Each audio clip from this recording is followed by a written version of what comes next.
Brought to you on the Voice America Empowerment Channel. For more information about our network and to check out additional show hosts and topics of interest, please visit voiceamericaempowerment.com. The Voice America Talk Radio Network is the worldwide leader in live internet talk radio. Visit voiceamerica.com. Can you hear me? The views and ideas expressed on the following program are strictly those of the host or guests and do not necessarily reflect the views and ideas held by the Voice America Talk Radio Network, its staff, and management.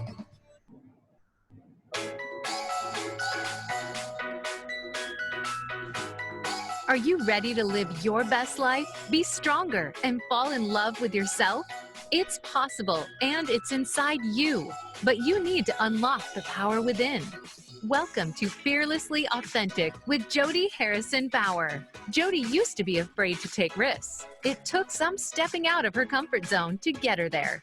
Along with her guests and their stories, Jody will help you to live your best life ever. Now, here's your host, Jody Harrison Bauer. Hello, everybody, and welcome to Fearlessly Authentic. I am your host, Jody Harrison Bauer, and if you are new to joining us, thank you so much for listening to us today. And if you are coming back and you are a repeat listener, thank you so much to everybody around the world who is listening to this show. Hopefully, we are making an impact in your life. And happy October 1st.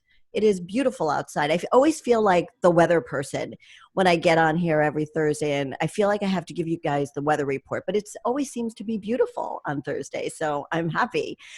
As you guys know, if you are regularly listening, you know that this show is about educating, empowering, and inspiring you to live your best life ever, to live fearlessly authentic, because that is the name of the game here. And it's not an easy thing to do. Nobody said it would be easy. And that's why I have amazing guests on my show to help me make that point, because everybody has a great story to share and they come from different perspectives. And I love sharing that. So if you love the show, if you love today's show, or if you are listening tomorrow when it's on Spotify or Apple Podcasts, please leave us a rating, leave us a message, tell us what you want to hear, tell us what you thought of this episode. We want to hear from you. You can email me, jody@jodyfit.com. Tell me what you want to hear. But in the meantime, I am here to introduce my amazing, fearless, and fierce guest who is definitely going to educate, empower, and inspire you. And I want to give you a little bit of information about my guest today, who is LeeAnne Hayden, who at the age of 40 stepped away from a successful corporate sales career to build an online social selling business. This business turned into a 7-figure income after years of hard work and dedication. During this time, she survived a very rare form of cancer, which left her in a colostomy for life. It is the challenges that you face every day that make you stronger, is her motto. She will show you how to make fear your ally, not your enemy. LeeAnne is also a holistic health coach, public speaker, wife, mother, grandmother, lover of fashion, beauty, health, and all things New York City. When the last of her children moved out, she and her husband sold their New Hampshire home along with everything in it and moved to Manhattan. She fell in love with all the fast-paced city has to offer. She now calls it home, although she frequently returns to New Hampshire to spend time with her family, friends, especially her granddaughter and now grandson, right? Yeah, now Welcome grandson. to the show, LeeAnne Hayden. Thank you, Jody. It's so great to be here. I had to shut my window because I heard all the beeping and the honking. As you know, I live in literally in the middle of Manhattan. So I was like, oh, there's a lot of background noise there. You do. You do. And you know, the last time we had an interview was before quarantine, like literally a week before I was in the city interviewing you. Remember that? Yeah, it was crazy. I mean, we were sitting right on my couch in my living room. I remember we did the whole interview, and then next thing you know, it was like everything was shut down and the city was so quiet. It was eerie. Yeah. How did that impact your life with, you know, just you and your husband living in this apartment? How did you deal with that change? Yeah, well, we didn't kill each other and we're still married. So there's that. That's good. That is good. So that's a big thing. But so really it was, the city it was the day before St. Patty's Day. And my husband's like, those Italians, they shut us down before St. Patty's Day. Don't they know that's the Irish? Because he's Irish, right? It's because he's Irish. So yeah, no, everything just shut right down. It was quiet. It was very scary. Just even a few days before it shut down, because I would run to the grocery store and the shelves were empty. I mean, we know that because that was happening all over the place. But I mean, 2 weeks prior to that, I was on planes, I was on a cruise, I was in the subway, we were in packed restaurants constantly with people. And then for everything just to shut down, I mean, and we were in 890 square feet is basically our apartment. He's in the living room area. I have my office in the bedroom, and I swear I spent most of the time in my bedroom with the door shut so I didn't have to hear him on his work calls. So I basically had a bedroom. And there was there were 2 weeks for sure that we didn't leave the apartment. Right. The apartments, never mind, just running next door to get something. We had everything was delivered. So yeah, it was eerie looking outside too. And I look out to the Manhattan Bridge, Brooklyn Bridge, Statue of Liberty Island, and Freedom Tower. So I'm down in the downtown area of Manhattan, and to look out the window and to look down and see no cars, no traffic, no people at all, like nothing. That must have been very, very freaky, because it was Walking Dead-ish. Yeah, you came to the city. So you moved from New Hampshire. Explain to me what went into that, moving from New Hampshire, coming into the city, and then how long had you been in the city until we went into quarantine?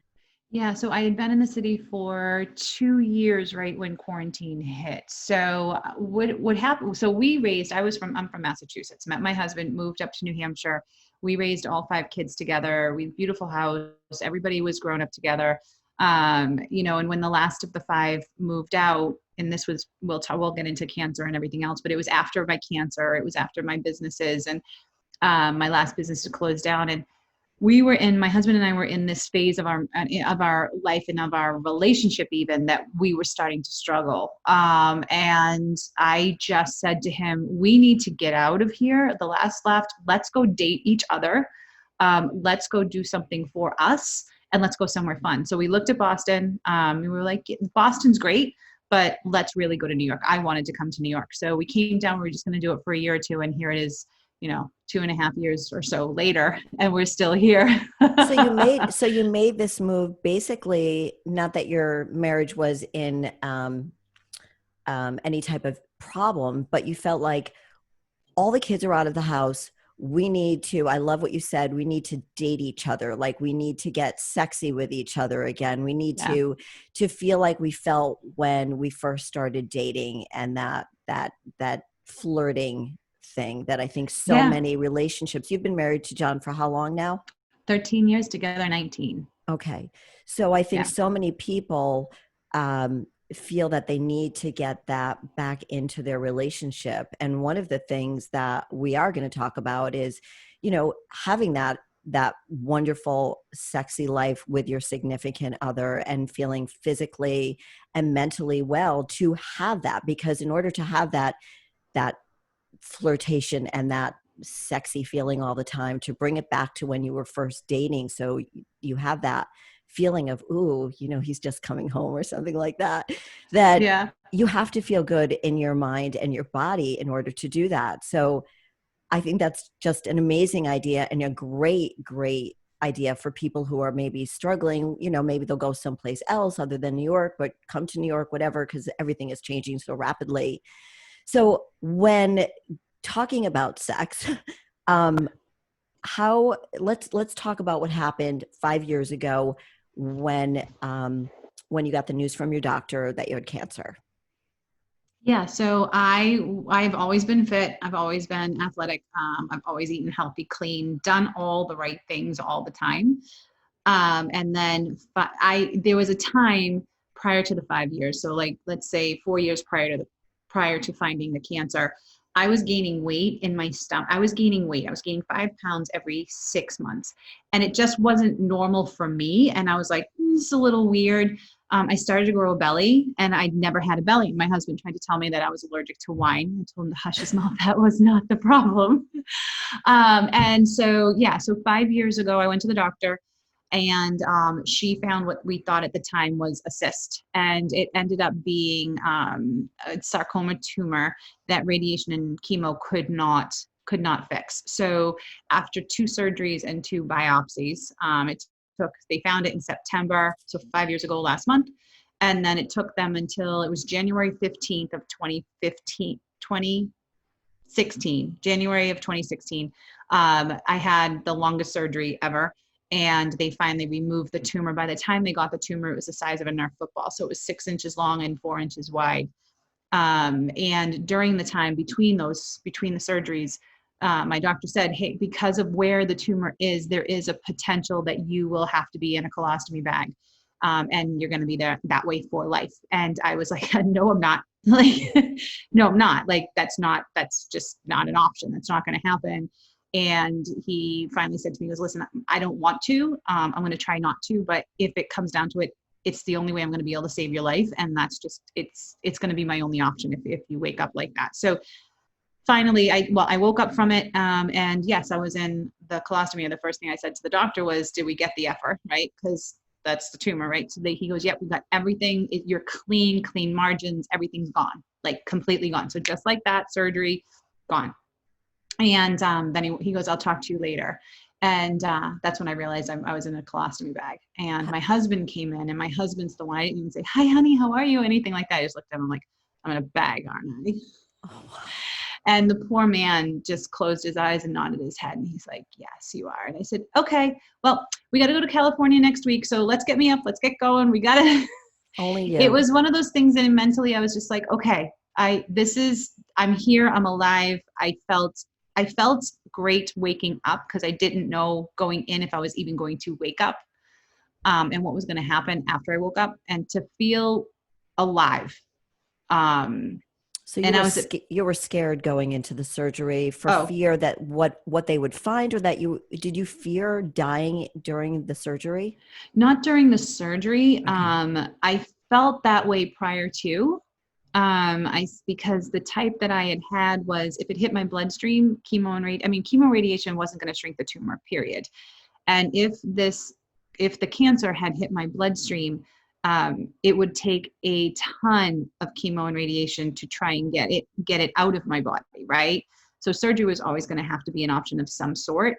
So I was always scared, like, stop with the biopsy, stop poking the bear, let's just get it out. So I was frightened then. Going into surgery, I was frightened of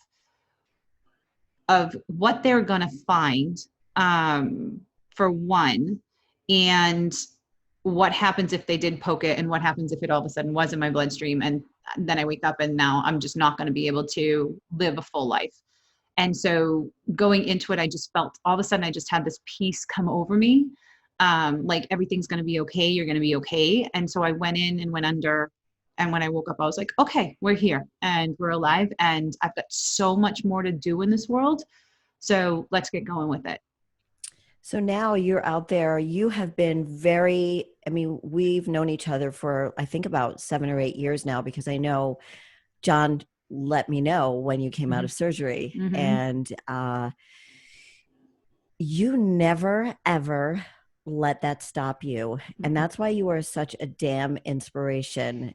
I knew you were really strong before that because we were working together. So I knew that about your core. I knew that about your character. But when this came and hit you over the head, you took it on like you must have taken on everything else in your life. And I don't know anybody else like you, honestly, that it just says, I'm not going to let this stop me. And I think it has actually made you stronger. Mm-hmm. And you've been so out there with, hey, I have a colostomy bag. This is me. How old are you? 48? I'm going to be 50 in December. You're going to be 50 this December? I'm going to be 50 this Oh, that's December. Right. We're 10 years apart. That's right. We are. Right. So, you were just like, this is who I am. Accept me for, you weren't even asking people to accept you. You were just like, hey, this is the new Leanne. And this is the way I'm living my life. So how did it affect your relationship with your husband? How did it affect you intimately? If you're open to talking about that, we don't have to get too intimate, but I'm certainly there for women out there who are maybe struggling with the same issues that you have right now, that have a colostomy bag. And how do you keep it going? And I'm sure you have to have a super understanding husband, but yeah, it's well, I'll tell you right now, sorry for all the sirens. I do have the door shut and the window shut. But if you go into a room and there's 100 people in the room, 10 of those people are in colostomy bags. That's how many people have them, and you don't know it. No one knows that because it's never talked about. So my husband is awesome. He just wanted to help me. He helped me struggle because he knew emotionally I was going to go through. I was strong, but don't let me fool you. There were moments when I was in my closet looking at all my beautiful clothes that I never thought I'd be able to wear again, sitting on the closet floor crying, saying, this isn't fair. This isn't fair. Why me? And then saying, Leanne, stop being selfish. You're alive. Get up. I mean, that was just the voices in my head were saying, it was going both ways. And there were situations where, it's not pretty, right? So, but you don't have to see it. So being intimate with him, it took a little time. One, he didn't want to hurt me because he wanted me, I had to heal from surgery. But we have never stopped. Like, one of our favorite things to do is cuddle in the morning. And we still do that. We still cuddle every single morning. And with that cuddle comes the intimacy, right? Right. So, but it's not, I don't do certain things that I used to do more all the time. Like, I used to walk around with nothing on all the time, right? Just whatever, running around my bedroom or whatever, not when the kids were around, but just in my bedroom, whatever. And now I don't necessarily do that because it's difficult even for me to see myself like this still. And this has been 5 years. But I feel sexy and I feel strong, and I feel like I look good and I feel healthy, and I'm mentally in such a way better place than I even was prior to all this. Even about my own being, about who I am. And that comes off to John. Like, it's so cute. He's so funny. Even yesterday, he's like, nice butt, babe. I mean, here it is. I'm almost 50 so and he's 62 and I'm walking in front of me. He's like, nice tush. Yeah, no. And so, no, I love that. And I understand that sometimes, and I talk about this when I train people, is that I want them to look at themselves and say, yeah, I like what I see in the mirror. Like, I would do me, if I'm going to get really explicit here, I do me. And I know sometimes I think I could understand where you could look at yourself in the mirror and go, yeah, I don't really feel like doing me today. I have the same feeling. So I think that even that you've just taken so much on and you still feel sexy. And I think, would you say a lot of that has to do with what work you've done on yourself or your relationship with your husband? Because I know how supportive he is and how much he absolutely loves you and what a great relationship you guys have. Thank you. And our relationship hasn't been easy. Like I said, 3.5 years ago, we were struggling, but our struggle was it wasn't about us personally. It was about situations. At the time, the company that I was working with shut down out of the blue, and he had been laid off from work. So all at the same time, there was a whole financial structure. So that was just gone that we were so used to. And that was, looking at it, that's where our stress came. And I think that sometimes in relationships, most times in relationships, finances is like one of the biggest factors in everything, right? So that's why I'm so adamant about people creating a financial plan or a financial freedom that they can lean on to do that. But I forgot the question. No, I was asking you that sexy feeling that you have. Yeah. Is that just from work you've done with yourself? I know that you've always been a sexy woman, but to get that sexy back, was it teamwork, or did you feel like it was more work that you had to do by yourself? It was a ton more work that I needed to do by myself. And I think that the stronger that you are within yourself, the better your relationships with others will be, whether it's with your spouse or your boyfriend or your significant other, or even your children and your family. But that part right there was everything that I had done prior for myself. I have been in self-development mode, I think, since I was 29 years old, 28 years old, I started reading books and taking courses and really pushing myself and finding who I am. I mean, I've always been competitive and all that other stuff, but really truly internally finding out who I was. Because I mean, by the time I was 40, I was a single mom of 2 and divorced and living in a teeny tiny apartment that I couldn't even afford. So I knew that I had to grow myself. So yeah, it was all internal work that I did. It was a lot of journaling. It was a lot of meditating. It was a lot of standing in front of the mirror. I think for me, that's a big thing. Standing in front of the mirror and not picking yourself apart, like standing in front of the mirror and talking beautiful things to yourself about yourself. Now you don't have to be full on naked to do it. You can just do it and talk to yourself talk to yourself as if you were talking to someone that you loved and you cared about. Because that's a lot of times, advice. yeah, a lot of times the voices in our head, I mean, if we, and I hear that people say this a lot, and I've said it a ton, if we heard someone talking to someone else, the way the voices in our head talks to us, we would have them arrested. It would be complete abuse. So we've got to learn to take better care of ourselves from the voices. So let's talk about the fear. So we talked about fear going into the surgery. Mm-hmm. Then I'm sure that there was some fear after the surgery. How am I going to deal with this?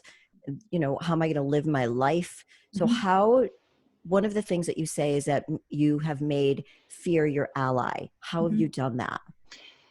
We're always afraid, right? So even successful people are afraid of something, right? So, and it's taking that fear and saying, what am I to learn from this fear? Because there's a lesson in it. And I've heard it said a ton of times. I didn't really understand it. I'm like, yeah. It's just one of those cliche sayings, right?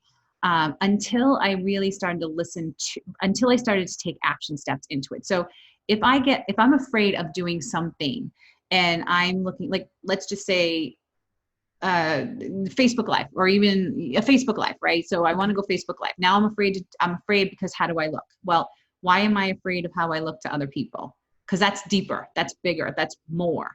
So then it's turning on the camera and being like, okay, what am I going to talk about? Okay, talk about something. And I'm using that as an example, but that can be, you can relate that into anything. And so I do things that I'm afraid of, because on the other side of it, you're like, wow, did you just see what happened? Did you see me grow? Like, I'll tell you something. A month ago, my girlfriend Kelly talked me into going. She goes, you want to go for a nice hike? Okay, I'll go for a nice hike. So I'm all in my little running sneakers getting ready to go on this hike. Guys, I was mountain climbing. Like I was scaling rock at one point going, I don't think my leg can get from here to there.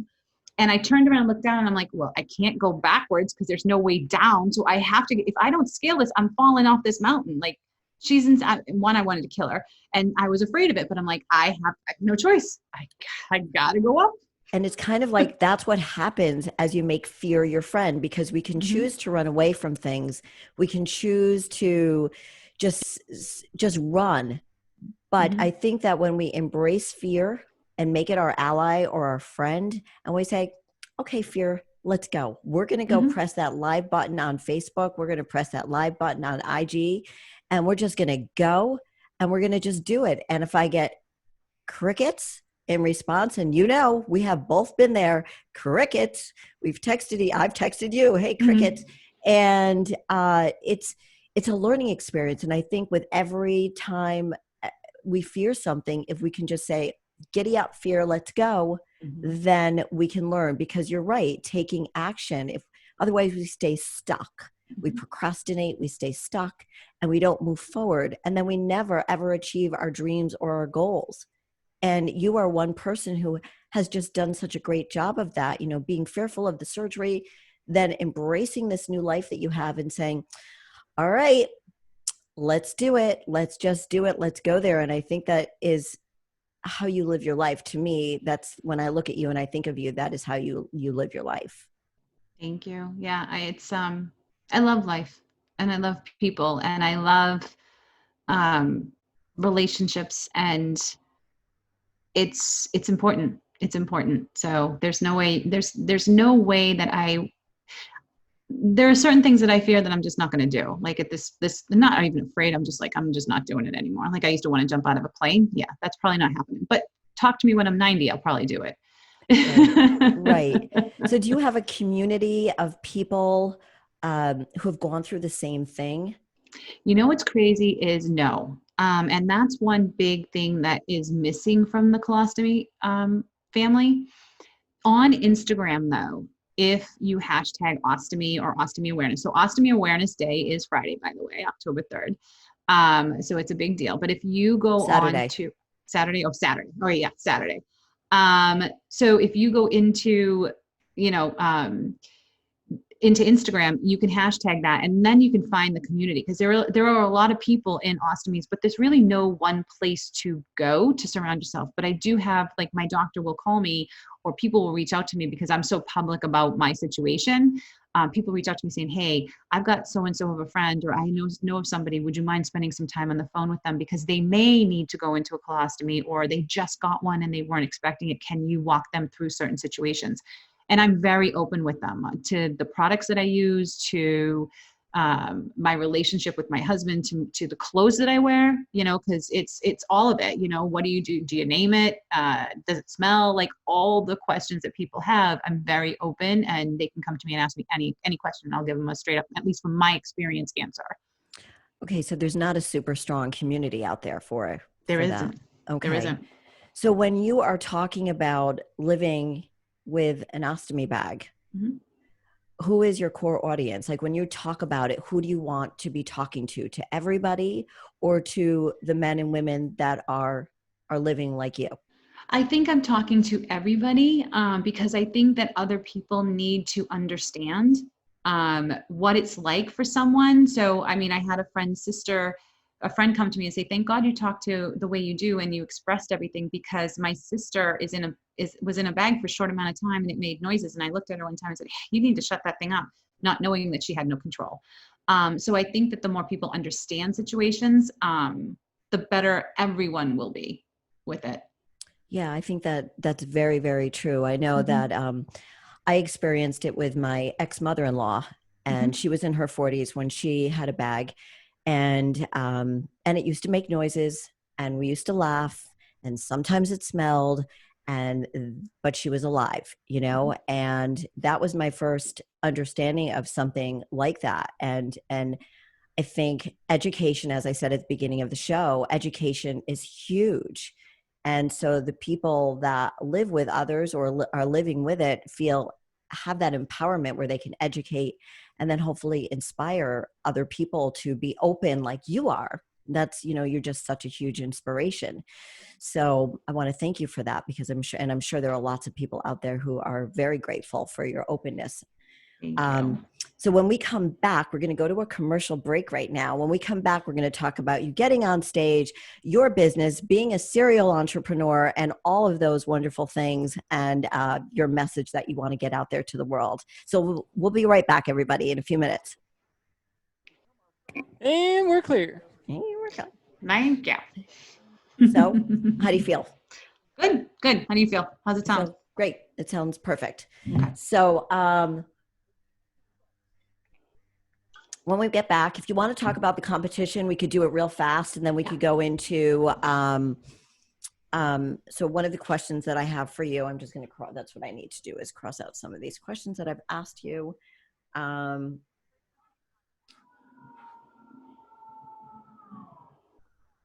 So one of the questions I'm going to ask you when we get back is how are you breaking through barriers you faced and creating the life you love? Okay. All right. Okay. So I might ask you that. Do you want to talk about the competition, or like do you feel like that was a highlight in your life that you would like to share with people? Something, I think it's a fear thing that of doing it instead of. Okay. We can do a quick one on that. Okay. So we'll talk about that when we come back. That mm-hmm. What did you do that you feared so much? Like, you were a fitness competitor. Mm-hmm. Okay. So we'll talk about that. And then all the other, you know how to answer every question. It's like, this is what people are so nervous about, is they're like, well, what are you going to ask me? Well, there's nothing I'm going to ask you that you don't know the answer to. Right. I love it. And you know me, I just answer anything. You do. You're very, very good. I know. I'm going to ask you, what is the message you want people to walk away with? How are you trying to help people? Okay. And then I'm going to ask you what fearlessly authentic means to you. Okay. And that's how we'll end the show. Okay. Okay. Okay.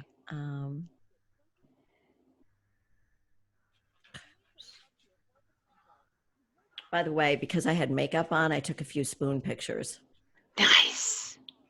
Like, that's the whole deal, is that like I always, I'm good and oily. I never wear makeup. I never wear makeup. Like, it's Girl, just, I put makeup on for this. I yeah, never me have makeup too. on. I don't either. 20 seconds. Okay, so we're going to talk about fitness competition. I don't wear makeup either. Yeah. Come on. It's such a pain. It's such a pain to wear. Such a pain. My girlfriend told me for my birthday today, she wants to. Wait, your birthday's today? And Happy birthday. Yeah, thank you. Happy birthday. She's like, yeah, I should make you look all pretty for your birthday. I was like, nah, I'm good, thanks. Oh my goodness. She sounds funny. Oh, she is. She's hilarious. Well, you're funny too. Oh, I love it. 15 seconds. Okay. All right. It's funny. People ask me, yeah, you feel older? No, not yet. Okay. I'm 29. Oh, you're such a I'll baby. feel it in Such a a year. baby. I feel 29. I do too. All right, here we go. Okie dokie. You are listening to Fearlessly Authentic with Jody Harrison Bauer. We'd love to hear from you with any questions or comments you may have. Send an email to info@jodyharrisonbauer.com. That's info@jodyharrisonbauer.com. Now, back to Fearlessly Authentic. Hello and welcome back to the show, everybody. I am with LeeAnne Hayden, and we are talking about everything. We are talking about how to get over fear, how to make fear your friend, dealing with cancer, having an awesome relationship with your significant other, and just living life as a fearlessly authentic person. And one of the things that LeeAnne did after her surgery was something she feared and something she had done for a while. She was a fitness competitor for a few years. And one of the things that she decided, okay, I'm going to get my ass back up on that stage and show everybody Ivan. And Ivan is her ostomy bag. That's right. That's Yes. right. I named him Ivan. So whenever he makes noises or whatever, I'm like, it's just Ivan. And disassociate it from myself. I love that. I love that. It's so cute. Only you. So what was going through your head, and how many years after your surgery did you decide to put your butt on stage? Oh, it was, it was three years ago, maybe. So it was probably 2 or 3 years after my surgery.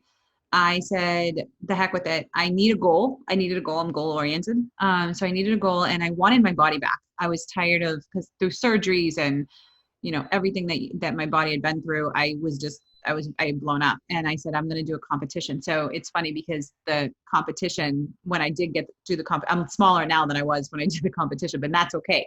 But I just said I needed a goal. So I started working towards the goal, and flew out to Vegas and was surrounded by my friends and got up on stage and did the competition. And I remember even standing there with one of the girls, like everybody complimented me. And when we were practicing, one of the girls turned around and said, "What is that?" And this other woman told her what it was. And she's like, "Oh." And I remember when I went to get up on stage to do my walk, I mean, you know how that is. And Yes. I had the wings, and I had the wings covering everything. And then I opened up the wings, like you can fly. Everybody stood up and clapped. Every person that was there stood up and clapped. I started crying. I still get teary over the whole thing, but it was an amazing experience. And my biggest piece of it, and my biggest thing that I take with me all the time, is I want people to love themselves, and I want them to feel beautiful about themselves as they are today, not as who they want to be or when they get there. It's who you are today, and just loving on yourself. And I wanted to show people that regardless of any situation, you are still gorgeous, period. Right. And you weren't going to let this define who you were at all. No. And I think that sometimes, I talk about the situation. I talk about Ivan. We'll just say Ivan. I talk about Ivan a lot on social media. Not a lot, but enough on social media. And sometimes I think, I'm like, am I talking about it enough? Do I need to talk about it more? but I don't want this to be the only thing that I am, right? Because I'm way more than a woman in a colostomy bag. I'm way more than that. I do way more than that. So I don't want it to define me, but I want people to know that you can be everything you want to be, even in this situation. Right. Because as people, we don't want one particular thing to define us. For me, it's been my age, you know, I'm older. I did everything later. I'm a late bloomer and I'm going to be 60 this year, but I don't let the age define me, and not to compare it with cancer, but things happen in our life, and like 60 is going to happen for me. And it just isn't going to define anything that I do. It's not going to stop me. And I think that's, you know, why I understand a lot of what you've gone through. Not that I've experienced the same things, but breaking through those barriers. Yeah, and it is the same thing. So what happened to, and that's my biggest message, or that's one of the biggest things I want to bring out is, again, I want to talk to everybody about situations so they understand them, but it doesn't, like you said, it doesn't define you. What is important to you, the struggles that you've gone through yourself, is a growing thing, and that's you. That's part of who you are. Mine might look a little different, but at the end of the day, it's the same kind of a thing. It is the same Right. type of a thing. Just look at you as Leanne, as the person that you are. Yeah. So who inspires you? Oh gosh. Well, everybody says Oprah. I mean, Oprah inspires me. I just love that woman, the struggles that she's gone through and where she's at now. That woman just inspires me.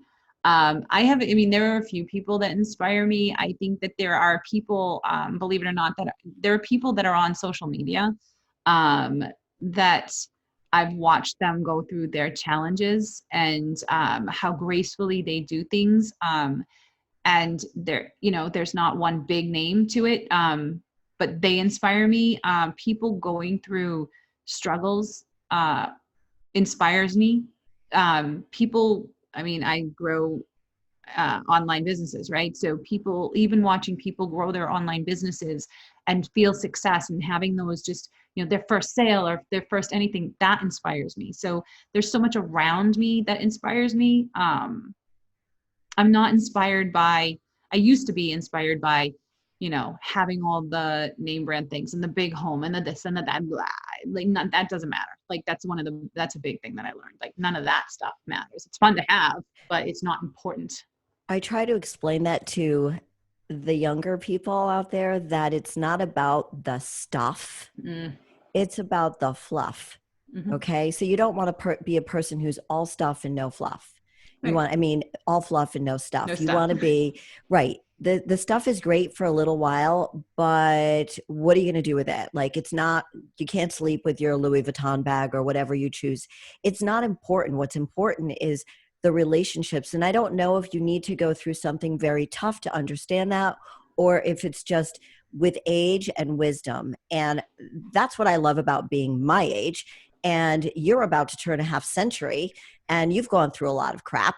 So it's such an important message to get out there, that it's about embracing who you are and attracting the right people into your life and throwing out that good feeling out there to the world. And that all makes us feel good. So we don't need all that other stuff that doesn't mean anything to us. Right. And I think that especially, here in the US, right, it was always that whole saying, keeping up with the Joneses. And we always tried to keep up with the Joneses. And, yes, I do like nice things, right? So I do like nice things and I like to give nice gifts to people. But it's not as important as my friendships, right? So I would never, ever, ever jeopardize my friendships over a thing. Yeah, that's great advice. Mm-hmm. So during your life, from the time you're 40 to now, mm-hmm. You've gone through some tough times. You explained how you got over some fears, how you've made fear your friend. But when you were at your worst, let's just think your lowest point, whether it was when you decided to make the decision to let's just pack up in Green Acres and move into the city, because that's what I always think of you guys, is moving from Green Acres into Well, that's the my city. hashtag. It's Green Acres to skyscrapers is my hashtag, right? It's perfect. It's perfect. So when you were in your worst part, if you can go there for a minute, how did you pull through that? What helped you pull through? How did you lift yourself? Yeah, that's a good question. I have to say faith. I never grew up I grew up Catholic, right? So I went to church and did the things. My parents, had us in church every Sunday, and it's different now. I think I found something that was bigger. I do believe that there is something out there that's way bigger than us, and whether somebody, I call it God, but people call it universe or whatever it is. It, it I lean on the understanding that on the other side, it's always going to be okay, because I'm never alone in it. Like, I never feel alone in a situation. I used to, but again, I think I leaned on faith, and I leaned on faith. trust, Mm-hmm. Faith and trust. And if it wasn't supposed to work, it wouldn't have worked. Do you know what I mean? Like nothing would have come together, because when we were leaving from New Hampshire to New York City, it was, all the furniture had to be sold. We had just sold the house, but all the furniture had to be sold out and everything. And we had to sell a car, and we had we had to find a place, and I had to find a job. And there were so many things, there were so many pieces that had to come together perfectly. And it did. And when it all was falling in perfect alignments, I said, I need to follow the alignment, because this is the road. It's kind of like following the yellow brick road. Like, the pieces are coming together. So this is where we're supposed to be. This is where we're supposed to go. And it was the same thing with John. Like, everything was falling in line, the same thing for him. So together we were on the right path. So you felt that it was the universe, your faith, that brought you there, and knowing that you didn't feel alone, but it was all happening. So you're thinking, okay, we're going in the right direction here, right? Correct. Because sometimes I always thought, the more you struggle and have that, like, struggle for something, or that desire to get something, and the more you fight for it, the further away it gets you. So if you can kind of lean into it, it's that saying of leaning into, is this the truth for me?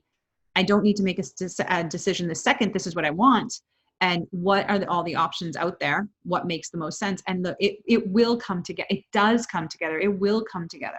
And if I look from my life now, all the way back, like even being a single mom at 21, and the road that path took, I guess it's always been there. It's always been there. I think that, because I know you pretty well, that you have always had this really positive attitude about everything that you're approaching. And maybe, do you think that was your way of coping with it? Like, I'm going to just be positive. I don't know if you were crying in your closet or not. And I know that you're not always perky and happy, and, you're a pretty serious person, and you're super focused on goals. And so, how do you, in your business, you were like, I consider you a serial entrepreneur ever since you left corporate America and decided to create your own businesses. How do you feel you can help other people? How do you do that on a daily basis? Yeah. So it's funny, because I'm in the process of adding a lot of things to my website. So right now, I teach people how to create online businesses, right? How to go to social media without sounding salesy and spammy, and how you can grow your business using social media. So that's one thing that I teach. And I teach network marketing, because that's another area that I've always been in. I'm in the process of developing a few more things. So I'm a health coach, right? Fitness coach, health coach, love health and wellness. And so I'm creating I'm in the process of creating a couple of programs now that will help in that arena, and not in the way of, here's your workout for the week, and here's what you need to eat. It's bigger than that. It's teaching all the things that I have learned over the years, and helping people create skills to break through their fears and to take those next steps. And, yes, exercise and good nutrition exercise, I believe in that. So that is in there, but it's a lot of like mind shifts, practices that they can take into play. So there's that. And then the other piece too is more speaking engagements and getting more involved in community. So yes, I've gone up and I've trained, thousands of people in network marketing and social selling.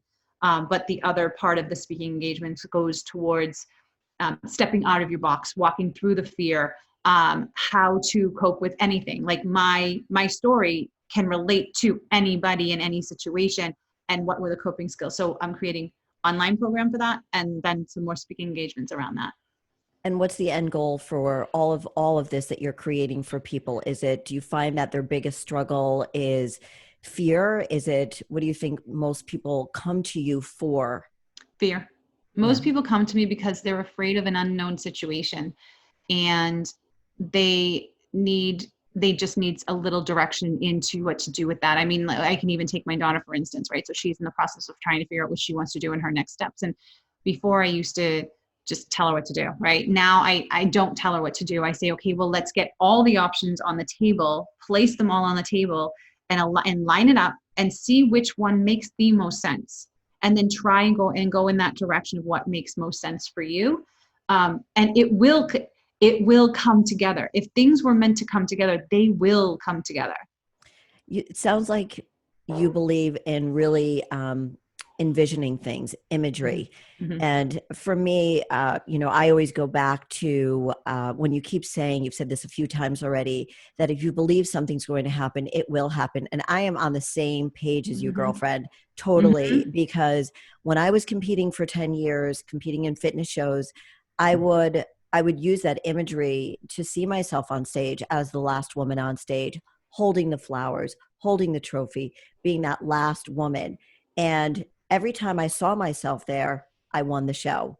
Mm-hmm. And there were many, many times where I would just see myself as the second runner up, not number one, but the second one, and coming in second. And I would focus on that. And then what would happen? I play second. Yeah. So that believing, that manifesting is so powerful. So do you use that?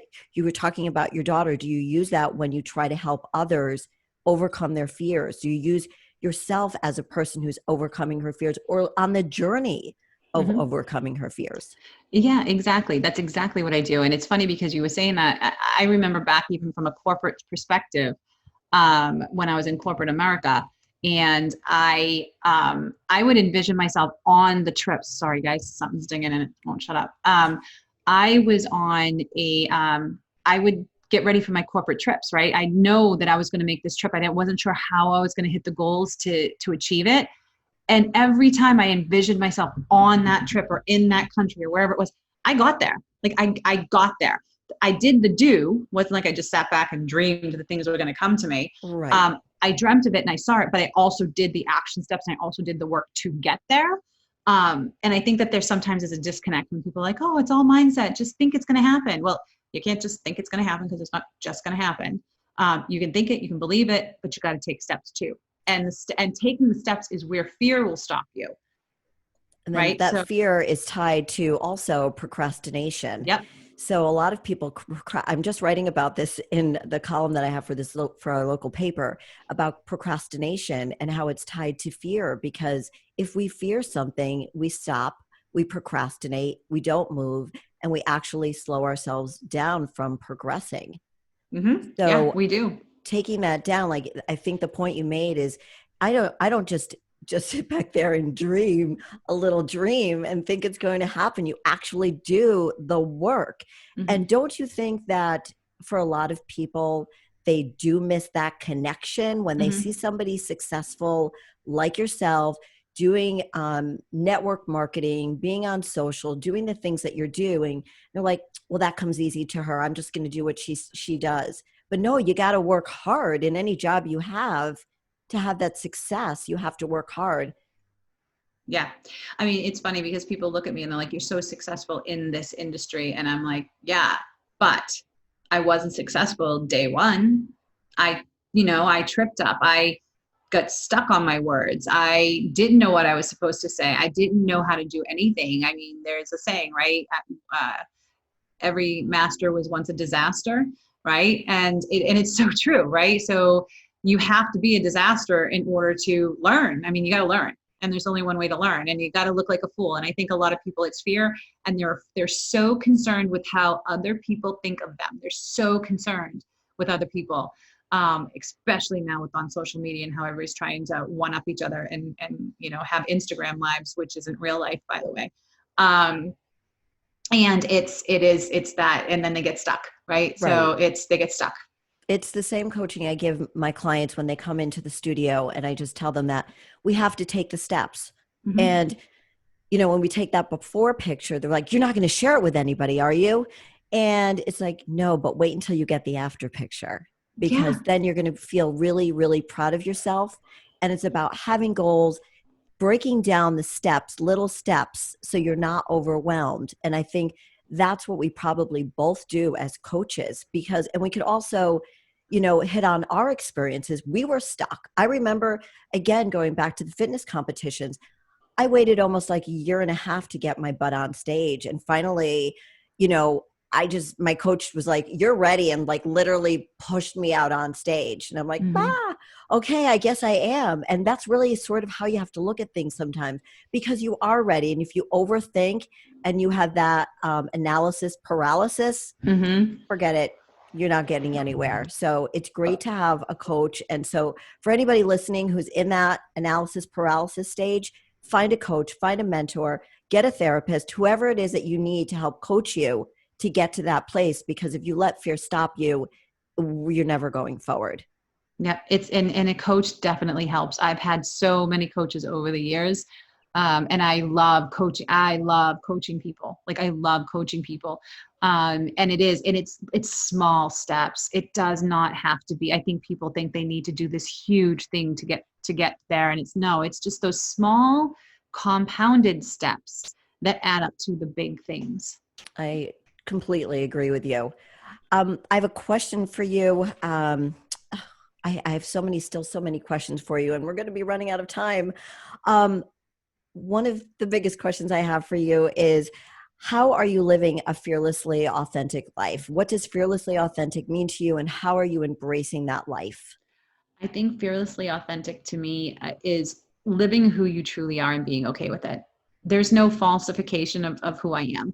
I don't pretend to be somebody that I'm not.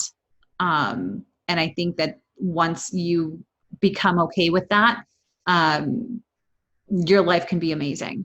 Life's not perfect. Life has, you have your issues. I am an optimist, so I do have that side of me. But that's what it means to me. It's just being authentically who you are and not worrying about other people. Do you feel like you embrace that feeling every single day, or you try to? I try to, and it's something that I'm still growing through.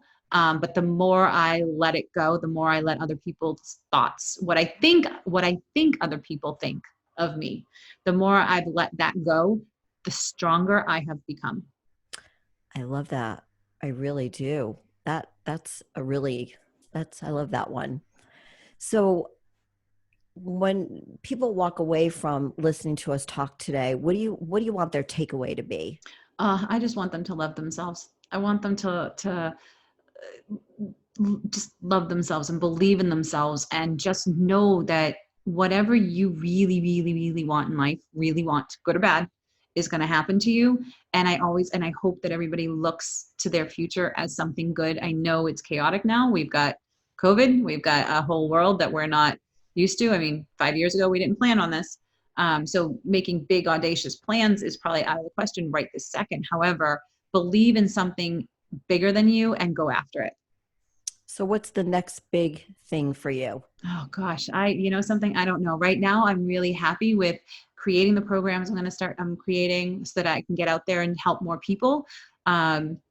Speaking a little bit louder about people in ostomies and how people can learn from them.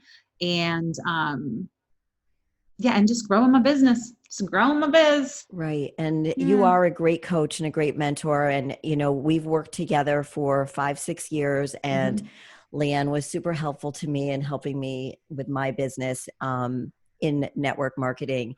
So Leanne, I want to thank you so much for sharing your powerful story, being super honest with everybody. I know that, for me, I'm always learning from you, and I appreciate your honesty and your optimistic attitude, and love you to death. Thank you so much for spending an hour with me. Oh, I love you. I will do this anytime, anytime. Thank you. Thanks everybody for listening, and I'll catch you next week on Fearlessly Authentic. Have a great day, everybody.